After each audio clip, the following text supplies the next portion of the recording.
৩ মাস ৬ দিন পর বৈষম্য বিরোধী ছাত্র আন্দোলনে নিহত নাজমুল ইসলামের মরদেহ ময়মনসিংহ নগরীর কালীবাড়ি এলাকার জামে মসজিদ কবরখানা থেকে উত্তোলন করা হচ্ছে।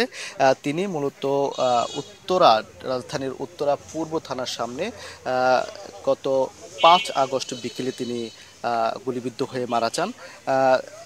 তিনি এই ঘটনায় তার ভাই ছোট ভাই রেজাউল ইসলাম একটি হত্যা মামলা দায়ের করেন উত্তরা পূর্ব থানায়।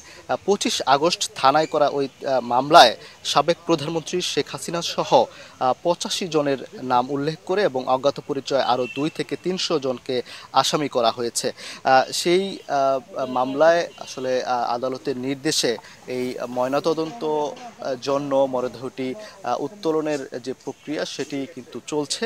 আমরা দেখতে পাচ্ছি যে জেলা প্রশাসনের নির্বাহী ম্যাজিস্ট্রেট এস এম নাজমুস সালেহীন এবং ইন্সপেক্টর শহীদুল ইসলাম তাদের উপস্থিতিতে এই নাজমুল ইসলাম রাজুর মরদেহটি ময়না তদন্তের জন্য কবর থেকে তোলা হয়েছে।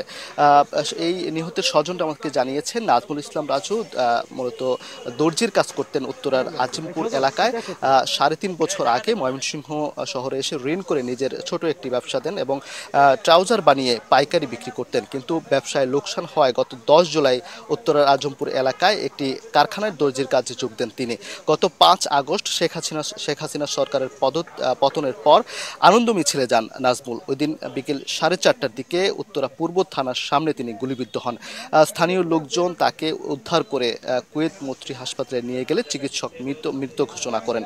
খবর পেয়ে স্বজনরা রাতে লাশ নিয়ে আসেন এবং ময়নাতদন্ত ছাড়াই ৬ আগস্ট ময়মনসিংহ নগরের কালীবাড়ি গোরস্থানে এই গোরস্থানে তাকে দাফন করা হয়। তিনি নিহত নাজমুল ইসলাম রাজু ময়মনসিংহ নগরের শেহরা মুন্সিবাড়ি এলাকার মৃত নীলু মিয়ার ছেলে।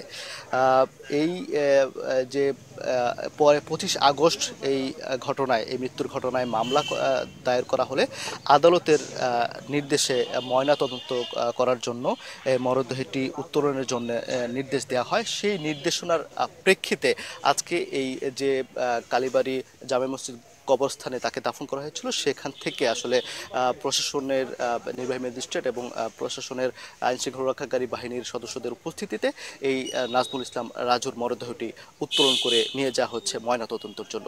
এই ছিল ময়মনসিংহ নগরীর কালীবাড়ি এলাকা থেকে আমার কাছে সবশেষ।